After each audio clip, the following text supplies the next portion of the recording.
এই মাত্রই আমি বাংলা সেকেন্ড পেপার পরীক্ষাটা দিয়ে আসলাম। বাংলা সেকেন্ড পেপারের বেশিরভাগ নাম্বারই রচনায় রয়েছে, রচনায় 20 নাম্বার রয়েছে। রচনা নিয়ে খুবই টেনশনে ছিলাম এবং ইউটিউবে যতগুলো সাজেশন রয়েছে সবগুলোই আমি ফলো করার চেষ্টা করেছি। তা সবগুলোতে দেখি মোটামুটি কমন হচ্ছে মাদক সম্পর্কে যে রচনাটি, সেগুলাই। তা ভেবেছি যে ওইটাই আসবে, কিন্তু দুঃখের বিষয় এইটাই যে ওইটা ব্যতীত সাজেশনে যেগুলো দিয়েছে সবই এসেছে। মানে অতিরিক্ত যেগুলো দিয়েছে, অতিরিক্ত মানে যেগুলো সাজেশনে দিয়েছে এগুলো কম ইম্পর্টেন্ট সেগুলোই এসেছে। বাই দ্য ওয়ে, আমি সকালবেলা বাথরুমে শুধু বই নিয়ে গিয়ে এই মাদক সম্পর্কে রচনাটি খুব ভালো করে পড়ছি।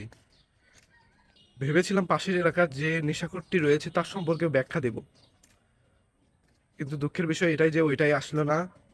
আমি কত প্ল্যান করে গিয়েছি, কতগুলো পয়েন্ট দিব, কত কি করব, দুঃখের বিষয় ওইটাই আসেনি।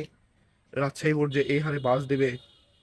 আর আর বাংলা ফার্স্ট পার্টে ভাই এমসিকিউ গুলা কবর খুলে মাটির নিচ থেকে মনে হয় কোশ্চিন করছে, এত যে কঠিন আল্লাহ! যাই হোক, প্রে ফর আস, যেন ভালো রেজাল্ট করি আমরা সবাই। আর পরীক্ষার গার্ড সম্পর্কে না বললেই নয়, এমন গার্ড মনে হয় আমরা বিসিএস পরীক্ষা দিচ্ছি, এত পরিমাণের কঠিন গার্ড দেওয়া হচ্ছে। পরীক্ষার হলে যে গার্ড দিচ্ছে স্যারেরা, যে বর্ডার গার্ডের যে গার্ডরা রয়েছে তাদেরকে সরিয়ে স্যারদের গার্ডে রাখা উচিত ছিল, তাহলে বাংলাদেশে হয়তো বা ইল্লিগেল জিনিস আর ঢুকতো না।